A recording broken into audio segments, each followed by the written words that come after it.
Hola, soy Juan Luis Sánchez. En nombre de todo el equipo de Un Tema al Día y del diario.es, te quiero dar las gracias por escucharnos, porque en noviembre hemos vuelto a batir el récord de escuchas de este podcast. Sois cada día más y eso, pues, nos encanta. Muchas gracias. Si te gusta este podcast, hay una manera muy fácil de apoyarnos y de que siga creciendo, y es que se lo cuentes a tus amigos, a tu familia, a tus compañeros de trabajo. El boca a boca en el mundo del podcast es lo que mejor funciona. Y que nos escuchen y, si les gusta, se suscriban en la plataforma de audio que tengan en el móvil o en el ordenador. Bueno, vamos con el capítulo de hoy.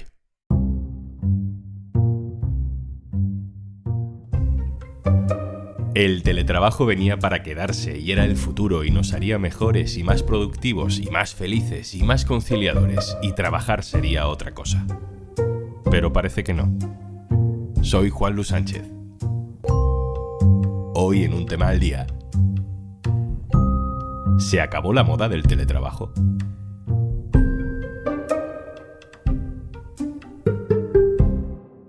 Una cosa antes de empezar. Hola, soy Juanjo de Podimo. Me asomo por aquí para recordarte que por ser oyente de Un Tema al Día, tienes 60 días gratis de Podimo para escuchar miles de podcasts y audiolibros entrando en podimo.es/aldía. Hola, me llamo Pedro, trabajo en el área de recursos humanos de una multinacional tecnológica muy relacionada con el sector bancario. Antes de la pandemia yo tenía una presencialidad del 100%. Teletrabajo. Es una palabra que se pronunciaba poco en España antes de que aprendiéramos a decir otra palabra también casi desconocida: coronavirus. Pero ahora... Yo tenía claro que a partir de ese momento yo iba a apostar por empresas que apostaran por el trabajo en remoto. Es algo que lo tengo cristalino, y no trabajaría para una empresa que fuese 100% presencial, ni de coña. El sonido de la cafetera, el aroma que deja en el ambiente, sentir en las manos el calor de tu taza favorita cuando agarras un café y dices, venga, vamos al lío, a trabajar. Esa sensación es diferente cuando estás en casa. Es una sensación que han probado millones de personas durante la pandemia y que parecía una tendencia irreversible, que venía para quedarse. Pero sin embargo, cada vez hay menos casos como el de Pedro y hay más como el de Antonio. Hola, yo soy Antonio, trabajo en el mundo de la publicidad. Durante el primer año y medio de la pandemia, más o menos, se hizo un modelo casi predominante en el teletrabajo. Y bueno, ahora que estoy en un modelo más presencial, de hecho estoy yendo al trabajo ahora mismo, tiene sus cosas positivas y sus cosas negativas. Las negativas, pues es obviamente mucho más difícil para la conciliación, tanto familiar como personal. O sea, es un lujo poder levantarse y estar en tu lugar de trabajo, o poder terminar la jornada y estar ya en disposición de empezar a hacer tu vida personal. Eso obviamente se echa de menos.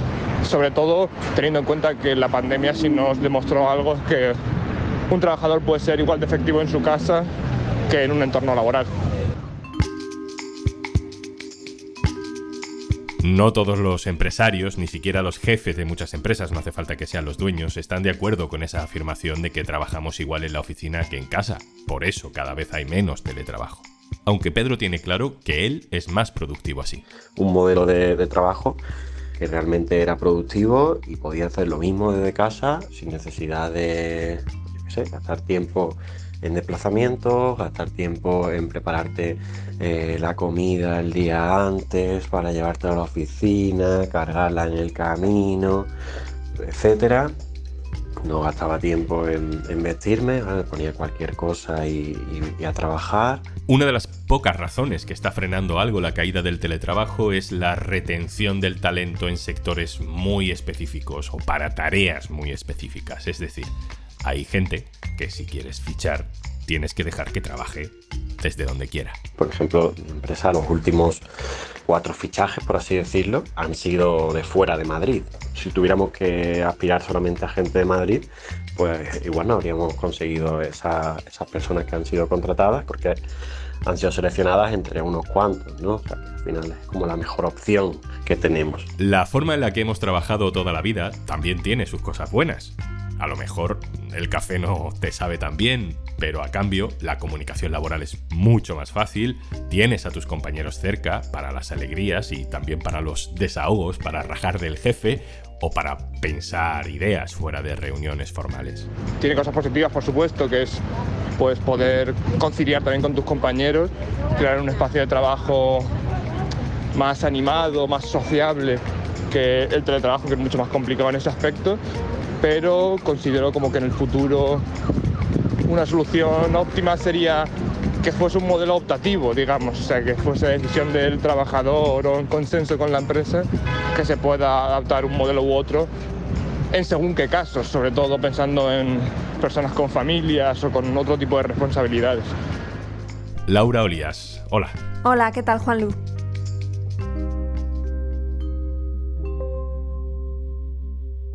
Laura Olías es mi compañera del diario.es especializada en información laboral. Laura, ya hemos hablado de las sensaciones. Lo del teletrabajo está pasando de moda, decimos, poco a poco, salvo en determinados sectores, es algo que percibimos a nuestro alrededor. ¿Los datos dicen lo mismo? ¿En qué momento está el teletrabajo?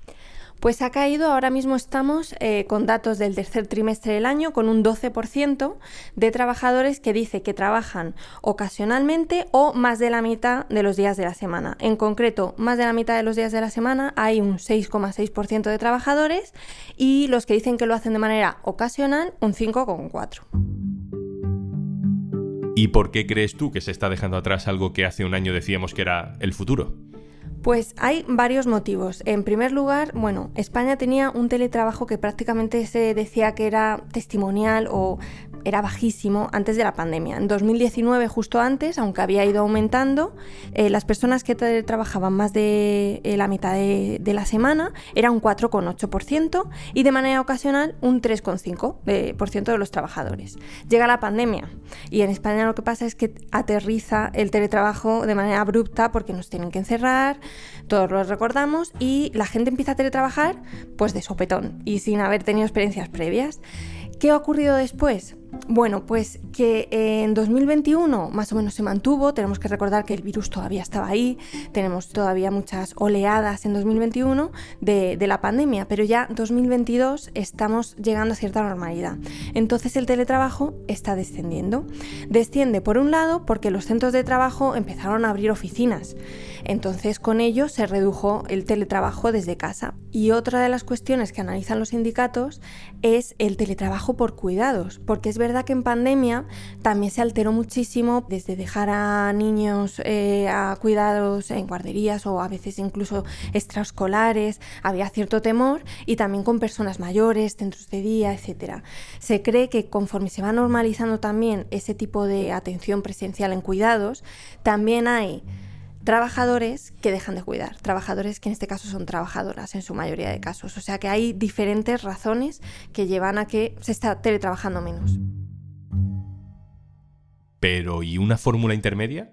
Es decir, unos días en casa, otros días en la oficina. Es lo que hacemos en la redacción del diario.es, por ejemplo.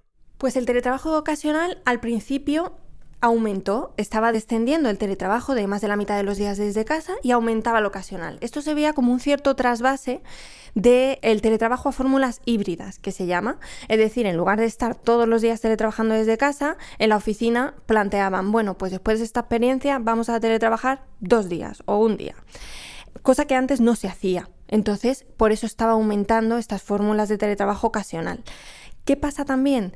En estos últimos datos vemos que baja. Hay algunas personas que señalan a la normativa de teletrabajo. La normativa de teletrabajo obliga a compensar el teletrabajo cuando supera el 30% de la jornada, que al final es 1 día y medio, o sea, al final o 2 días.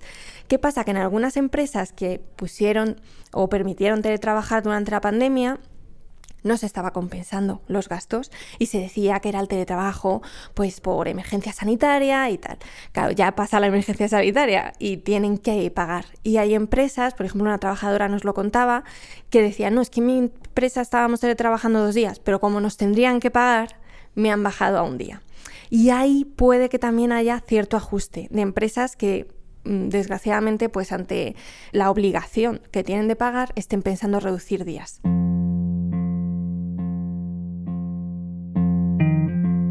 Siempre que hacemos análisis laborales hay que tener en cuenta la brecha de género.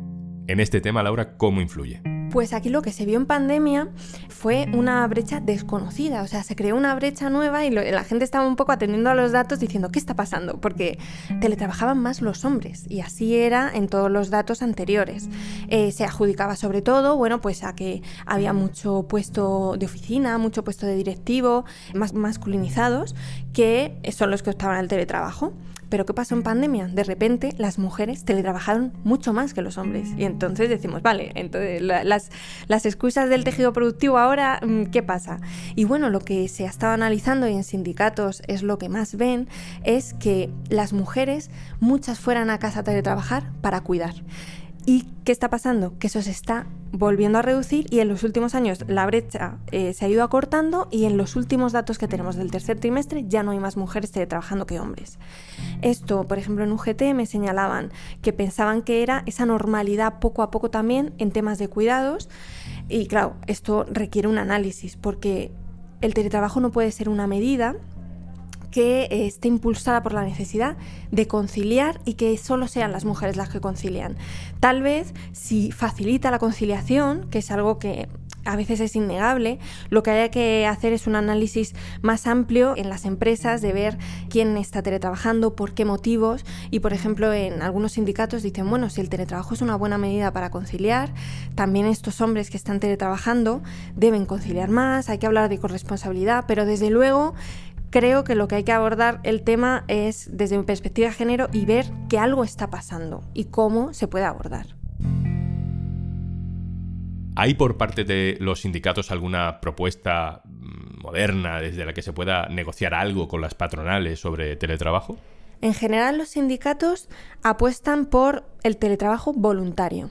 No son los mayores defensores, en realidad, de teletrabajos a 100%, porque hay que pensar que los sindicatos también consideran muy importante la unión, ¿no?, de trabajadores en los centros de trabajo, de eso también surgen. Entonces, cierto aislamiento yo creo que también les preocupa, de plantillas muy aisladas unas de otras y demás. Pero en cualquier caso, lo que más les preocupa es teletrabajo voluntario, también teletrabajo con garantías, es decir, que no nos mandemos a casa a la gente con su ordenador, sin medios, sin preocuparnos de dónde van a trabajar, si es en la mesa de la cocina, si es en el sofá, porque a veces no tienen espacios, es decir, garanticemos tanto la seguridad ergonómica, que se suele llamar, donde se trabaja y tal, pero también están muy preocupados por el tema de riesgos psicosociales, de estrés, de también aislamiento, depresión, y todos estos riesgos sí que hay estudios que están indicando que las personas que teletrabajan pues tienen más problemas al respecto, porque hay estudios que señalan que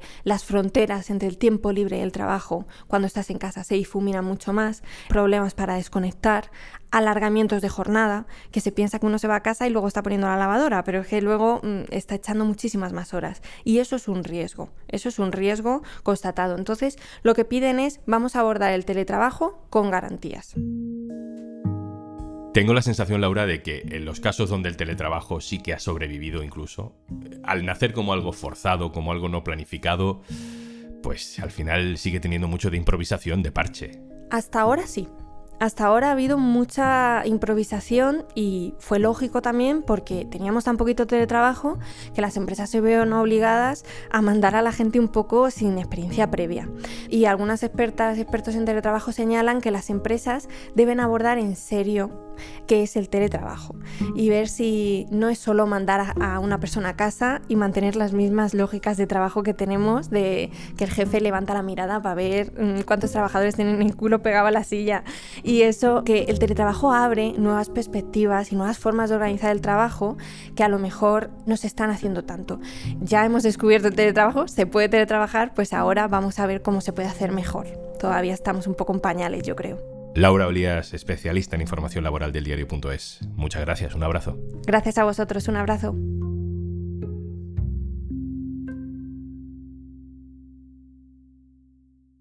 Y antes de marcharnos, descárgate Podimo y disfruta de todos nuestros podcasts y audiolibros durante 60 días gratis. Entra en podimo.es/aldía, descárgala en tu móvil y comienza tus 60 días gratis. Esto es Un Tema al Día, el podcast del diario.es. También puedes suscribirte a nuestra newsletter. Encontrarás el enlace en la descripción de este episodio. Este podcast lo producen Carmen Ibáñez, Marcos García Santonja e Izaskun Pérez. El montaje es de Pedro Nogales. Yo soy Juan Luis Sánchez. Mañana, otro tema.